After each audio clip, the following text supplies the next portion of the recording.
மறக்க முடியாத வடுவாக தமிழ் சினிமாவில் படம் கொடுத்த இரண்டாம் உலகப் போரின் கடைசி குண்டு இயக்குனர் அதியன் ஆதிரை அவர்களை உங்கள் முன் பேச அழைக்கிறோம்.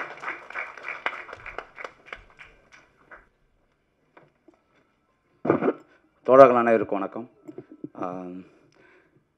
ஜேபேபி டீம் அனைவருக்குமே என்னுடைய வாழ்த்துக்கள். சுரேஷ் அண்ணனுடைய வெற்றின்றது வந்து எப்படின்னா, ஒட்டுமொத்தமாக எங்கள் டீமில் இருக்கிற ஒவ்வொருத்தவங்களுக்குமே தெரியும் அவர் ஜெயிக்கணுன்றதும், அவர் ஜெயிச்சாதான் நாம் ஜெயிக்கிற மாதிரி. உண்மையிலே மனசார சொல்கிறேன், நான் ஜெயிக்கிறத விட அவர் ஜெயிச்சா ரொம்ப சந்தோஷமாக இருக்கும். ஏன்னா அவருக்கு பின்னால் அவ்வளோ பெரிய காத்திருப்பு இருக்குது, பெரிய வலி இருக்குது. அவங்க ஃபேமிலி வந்து நாங்கள் கிண்டல் பண்ணுவோம், சென்னையிலே ஒரு வானத்தை போல டீம் அப்படின்னு. ஒரு சென்னையில் இவ்வளோ நெருக்கடிக்கிடையில் ஒரு கூட்டு குடும்பமாக அவங்க தம்பி சஞ்சய் வரைக்கும், இன்னொரு தம்பி, அவங்க அம்மா, அவங்க எல்லாருமே பார்க்கும்போது நமக்கு ஒரு மாதிரி என்னடா இவர் தாண்டா ஜெயிக்கணும் கண்டிப்பாக. அவங்க அவ்வளோ பெரிய அவருடைய வெற்றிக்காக அப்படி காத்திருக்கிறது வந்து இது பயங்கர உண்மையிலே ரொம்ப சந்தோஷமாக இருக்குது. அவர் கபாலிக்கு தான் முதல்ல வந்தார். சாருடைய டீம்லேருந்து எங்கள் டீமுக்கு கபாலிக்கு வரும்போது யாரா இது அப்படின்ற மாதிரி தான் தோணுச்சு. ஆனால் வந்த கொஞ்ச நாள்லே எல்லாருமே காலி பண்ணிட்டார், எல்லாருமே அரவணைச்சிக்கிறது. உதாரணம் சொல்ல போனால் என் லைஃப்லேயே ஒன்று, கபாலியில் வந்து குமுதவள்ளி அந்த போஸ்ட்மார்ட்டம் பண்ணுற இடத்துல அந்த சீனு நிறைய செட்டப் இருந்துச்சு. நான் ஒரு ஆள் ஆர்டியர் பாட்டுங்க நிறைய வேலை இருந்தனால செட்டப் சரியாக பண்ணலன்னு சொல்லிட்டு எங்கள் இயக்குனர் கூட்டி என்னை செமையாக திட்டார். நான் நைட்டும் பகலுமா தூக்கம் இல்லாமல் வேலை செய்த ப்ரெஷரில் வந்து நான் வெளில கோபமாக வந்தேனா, எங்கடா போகிறேன்னு கேட்டுனே வந்தார். நான் அழ ஆரம்பிச்சிட்டேன் நடு ரோட்டில் நின்று. அப்படியே இவர் வந்து என்ன பண்ணிட்டார், இவர் என்னை கட்டி பிடிச்சி நடுது. அப்புறம் நானே அவருக்கு ஆறுதல் சொல்கிறது இதாகி போச்சு.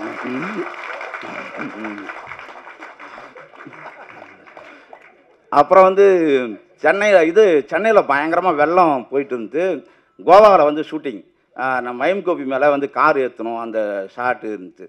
பார்த்தா திடீர்னு இன்ட்ரோ இது பிரேக் டைமில் தலைவனை ஒரு மணி நேரத்துக்கு மேலே ஆளை காணோம். என்னடான்னு சொல்லிட்டு பார்த்தா கண்ணெல்லாம் தேங்கி அழுது தொடச்சிட்டு வந்திருந்தார். என்னண்ணா அப்படி வெள்ளத்தில் நாய் செத்துருச்சுரா, வீட்டில் எல்லாரும் 2 நாளாக சாப்பிடாமல் இருக்கிறாங்கடா, இன்றைக்கி தான் தெரிஞ்சு எனக்கு சொன்னாங்க, ரொம்ப கஷ்டமாயிடுச்சுரா, இங்கெல்லாம் அழுதா நீங்கள் தான் இது பண்ணி சொல்லிட்டு தான் நான் போய் தனியாக இழுத்து வந்தேன்டா அப்படின்னு. அதை மாதிரி வந்து சுரேஷ் அண்ணா அவருடைய ஈரம் உண்மையிலே என் வாழ்க்கையில் நான் சந்தித்த ஒரு 5 நபர் ரொம்ப நெருக்கமாக. எங்கள் அப்பாக்கிட்ட எப்படி நான் வெளிப்படையாக இருப்பணும், எங்கள் அம்மாக்கிட்ட எப்படி இருப்பணும், ஒரு துளியால் கூட நம்மளை ஈகோ பார்க்காம நம்ம பேசக்கூடிய மனிதர்கள் சில பேர் தான் கிடைப்பாங்க. அதை மாதிரி சுரேஷ் அண்ணா வந்து எப்பயுமே என் வாழ்வில் மறக்க முடியாத, நான் விலகி போகக்கூடாது நினைக்கக்கூடாத ஒரு ஆள். அதே மாதிரி நம்ம ஹீரோ தினேஷ், நான் அவரோட 2 படம், என் படத்தில் 2வது படமாக ஹீரோவை நடிக்கிறாரு. நான் எத்தனை படம் எடுத்தாலும் அந்த படத்தினுடைய ஹீரோவாக நான் அவர் கண்டிப்பாக நான் நினச்சி பார்க்குறேன். அந்த அளவுக்கு நான் இன்னும் 4-5 கதைகள் நான் எழுதிட்டு இருந்தால் கூட எல்லாத்துலேயுமே அவர் பொருந்துவார். அந்த அளவுக்கு ஒரு அற்புதமான கலைஞர். மற்ற எல்லாருமே நடிச்சவங்க எல்லாருமே தெரிஞ்சவங்க தான். எல்லாருமே தோழர்களாக சேர்ந்து இந்த வேலை செய்திருக்குது. ரொம்ப மகிழ்ச்சி. நன்றி. அடுத்து நாம் பேச அழைக்கிறோம். கவுண்டர் காமெடியில் கரண்டி போட்டு கலக்கியவர், இன்னும் நீ பைத்தியக்காரனாவே நினச்சிட்டு இருக்கேன்ல, வாரி தெரித்த வசனம். ஜே படம் பார்த்த பிறகு தேர்ந்தெடுத்த கேரக்டர் ஆர்டிஸ்டாகவே மாறனின் மறுபக்கம் தெரிய வரும். வடக்குப்பட்டிக்கு பிறகு பட்டியல் போடும் பல படங்கள். மகிழ்வோடு மாறனை இப்போது கவுண்டரோடு அழைக்கிறோம், வாருங்கள்.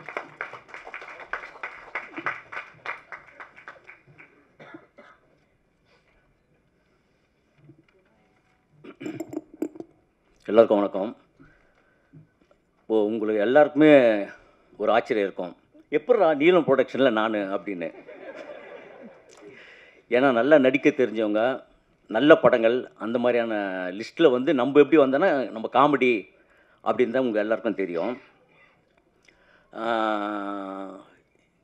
நான் இதுக்கு முன்னாடி ஏதாவது ஒரு கேரக்டர் நல்லா நடித்த மாதிரி பண்ணி அப்படி கூப்பிட்டுருந்தா கூட என்ன பரவாயில்ல, அதுவும் பண்ணலை. எப்படி என்னை கூப்பிட்டாங்கங்கிற ஆச்சரியம் இந்த நிமிஷம் வரைக்கும் இருக்குது. இந்த லைனில் நான் எப்படி வந்து உக்காந்து நிற்கிறேன்ங்கிறது எனக்கு ஒன்றுமே தெரியல. நான் நிறைய பேசணும்னு நினச்சேன். என்னென்னா என்னால் இந்த சாங்கெலாம் பார்த்தனால கொஞ்சம் எமோஷனல் ஆகிடுவேன். இந்த படத்துக்குள்ள வந்து சொல்கிற விஷயங்கள் வந்து நிறைய இருக்குது. இந்த படம் ரிலீஸுக்கு அப்புறம் சொன்னதான் உண்டு, ஏன்னா நிறைய விஷயங்கள் சொல்லக்கூடாதுன்னு இருக்குது. நான் நிறைய விஷயங்கள் வந்து நான் உங்களுக்கு ரிலீஸுக்கு அப்புறம் பேசுகிறேன். எல்லாருக்கும் நன்றி, வணக்கம். நன்றி. அந்தளவுக்கு உங்களோட கான்ஃபிடென்ட் இருக்குது, வாழ்த்துக்கள். அடுத்து நாம் பேச அழைக்கிறோம். அட்டகத்தி தந்த அட்ரஸ் விசாரணை, 2ஆம் உலகப் போர் என்று இருந்த இடம் தெரியாமல் 20 படங்களுக்கு மேல் நடித்தவர், அதிகம் பேசாதவர், அதிரவும் பேசாதவர், பேபி மகனாக சங்கராக சரியான தேர்வு. அழைக்கிறோம் அட்டகத்தி தினேஷ் அவர்களை. ரொம்ப சந்தோஷம் உங்கள் எல்லாரையும் பார்க்குறது. ரொம்ப நாளுக்கு அப்புறம் மீட் பண்ணுறோம். அண்ட் வெங்கட் பிரபு சார் இங்கே வந்து அட்டகத்தி அப்போ ஷூட் அப்பயே நான் எதிர்பார்த்தேன். அது ரொம்ப வருஷத்துக்கு அப்புறம் இப்போ இங்கே வந்திருக்காரு. அது ஒரு மாதிரி எனர்ஜி எல்லாருக்கூடையும் இருக்கிறதே சந்தோஷம்தான். அண்ட் ஜே பேபி அந்த வெயிட் இல்லை, நம்ம கொஞ்சம் வெயிட் போட்டிருந்தோம். ஆனால் படத்துக்காக அந்த வெயிட்டை கொஞ்சம் அதிகம் பண்ணி காமிச்சது. இப்போ திருப்பி நார்மல் ஆகிட்டுருக்கு.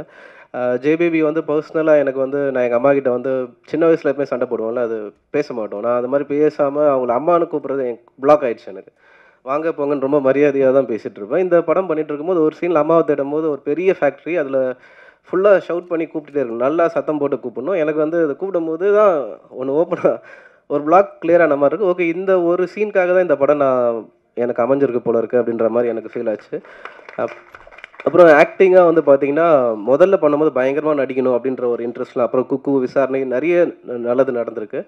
அப்போ நிறைய கற்றுக்கணும், புதுசாக என்னென்ன பண்ணணும் அப்படின்ற மாதிரிலாம் இருந்துச்சு. ஆனால் இப்போது லைஃப் ஒரு எக்ஸ்பீரியன்ஸ் கொடுத்துருக்கோம்ல, இப்போ பார்க்கும்போது அது நம்ம எவ்வளோ சிம்பிளாக பண்ண முடியும், எவ்வளோ லேஸாக ஒரு விஷயத்தை வந்து நம்ம கடத்த முடியும், அதை எவ்வளோ ஈஸியாக கொடுக்க முடியுன்ற ஒரு அந்த ஐடியா இருக்குது. அப்படி தான் நான் ஒரு லாஸ்ட் 3 படமும் அப்படி தான் ஒர்க் பண்ணியிருக்கேன். ஹோப்ஃபுல்லி அது உங்களை கனெக்ட் பண்ணணும்னு நான் நம்புகிறேன். சுரேஷ் அண்ணா அண்ட் ரஞ்சித் சார் டீம் எல்லாருக்குமே வந்து நான் தேங்க் பண்ணுறேன். Thank you very much. தேங்க்யூ.